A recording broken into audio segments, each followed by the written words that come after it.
क्षर और अक्षर का विषय बतलाने के लिए कराल जनक और वशिष्ठ का संवाद। युधिष्ठिर ने पूछा, पितामह, वह अक्षर तत्व क्या है जिसको प्राप्त कर लेने पर जीव पुनः इस संसार में नहीं आता, तथा क्षर पदार्थ क्या है जिसको जानने पर भी आवागमन बना रहता है? क्षर अक्षर के स्वरूप को स्पष्ट रूप से समझने के लिए मैंने यह प्रश्न किया है। वेदों के विद्वान ब्राह्मण, महाभाग ऋषि तथा महात्मा यतियों ने आपको ज्ञान का खजाना बतलाया है। अब सूर्य के दक्षिणायन में रहने के थोड़े ही दिन बाकी हैं। उत्तरायण आते ही आप परम धाम को पधारेंगे। फिर हम लोग यह कल्याणमयी वार्ता किससे सुनेंगे? आपके इन अमृतमय वचनों को सुनकर मुझे तृप्ति नहीं होती। भीष्म जी ने कहा, युधिष्ठिर, इस विषय में कराल जनक और वशिष्ठ के संवाद रूप एक प्राचीन इतिहास का वर्णन करता हूँ। एक समय की बात है, सूर्य के समान तेजस्वी मुनिवर वशिष्ठ अपने आश्रम पर विराजमान थे। वहां राजा कराल जनक ने पहुंचकर उन्हें हाथ जोड़कर प्रणाम किया और विनय युक्त मधुर वाणी में कहा, भगवन, जहां से ज्ञानी पुरुषों का पुनरावर्तन नहीं होता, उस सनातन ब्रह्म के स्वरूप का मैं वर्णन सुनना चाहता हूँ। इसके सिवा जो क्षर कहा गया है, उसका तथा जिसमें इस जगत का लय होता है, उस निर्विकार आनंद स्वरूप और कल्याणमय अक्षर तत्व का भी ज्ञान प्राप्त करना चाहता हूँ। वशिष्ठ जी ने कहा, राजन, जिस प्रकार इस जगत का क्षरण होता है, उसको तथा जो कभी भी क्षरित नहीं होता, उस अक्षर को भी बता रहा हूँ, सुनो। देवताओं के 12,000 वर्षों का एक चतुर्युग होता है और 10,000 चतुर्युग का एक कल्प कहलाता है। इसी को ब्रह्मा का एक दिन कहते हैं। इतनी ही बड़ी उनकी रात्रि भी होती है, जिसके अंत में जागृत होकर वे इस विशाल संसार की सृष्टि करते हैं। यद्यपि वे वास्तव में निराकार हैं, तो भी साकार जगत की रचना करते हैं। उनमें अणिमा आदि शक्तियों का स्वाभाविक निवास है। वे अविनाशी ज्योतिर्मय परमेश्वर हैं। सब ओर हाथ पैर वाले, सब ओर नेत्र, सिर और मुख वाले तथा सब ओर कान वाले हैं। क्योंकि वे संसार में सबको व्याप्त करके स्थित हैं। वे ही भगवान हिरण्यगर्भ हैं। उन्हीं को बुद्धि कहते हैं।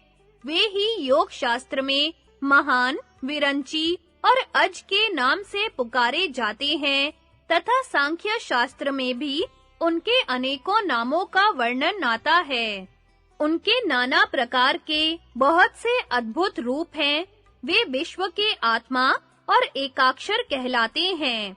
यह नानात्मक जगत उनसे व्याप्त है। उन्होंने अपने ही स्वरूप से तीनों लोकों की सृष्टि की है। बहुत से रूप धारण करने के कारण उन्हें विश्व रूप कहते हैं। वे महातेजस्वी भगवान आत्म शक्ति से महत तत्व की सृष्टि करके फिर अहंकार और उसके अभिमानी देवता प्रजापति को उत्पन्न करते हैं। इनमें निराकार से साकार रूप में प्रकट होने वाले प्रजापति को तो विद्या सर्ग कहते हैं और महत्त्व एवं अहंकार को अविद्या सर्ग। अविधि और विधि की उत्पत्ति भी उस परमात्मा से ही हुई है।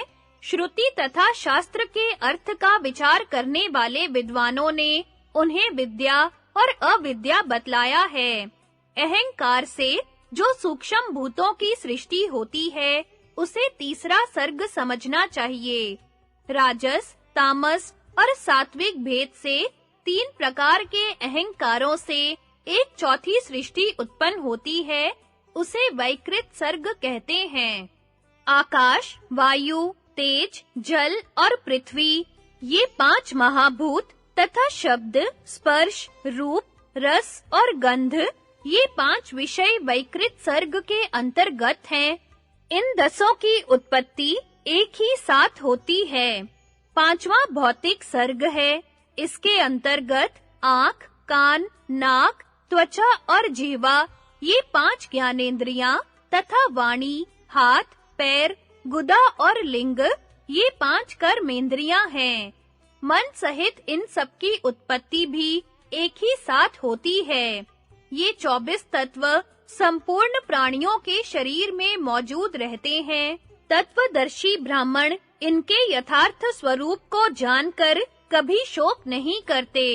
त्रिभुवन में जितने देहधारी हैं, उन सब में इन्हीं तत्वों के समुच्चय को देह समझना चाहिए। देवता, मनुष्य, दानव, यक्ष, भूत, गंधर्व, किन्नर, सर्प, चारण, पिशाच, देवऋषि, निशाचर, दंश, कीट, मच्छर, दुर्गंधित कीड़े, चूहे, कुत्ते, चांडाल, हिरण, पुलकस, हाथी, घोड़े, गधे, सिंह, वृक्ष और गौ आदि के रूप में जो कुछ मूर्तिमान पदार्थ हैं, सब में इन्हीं तत्वों का दर्शन होता है।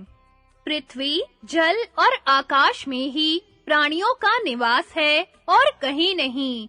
यह संपूर्ण 5 भौतिक जगत व्यक्त कहलाता है और प्रतिदिन इसका क्षरण होता है, इसलिए इसको क्षर कहते हैं। इसके अतिरिक्त जो तत्व है, उसे अक्षर कहा गया है। इस प्रकार उस अव्यक्त अक्षर से उत्पन्न हुआ यह व्यक्त संज्ञक मोहात्मक जगत क्षरित होने के कारण क्षर नाम धारण करता है। क्षर तत्वों में सबसे पहले महत् तत्व की ही सृष्टि हुई है, यही क्षर का परिचय है।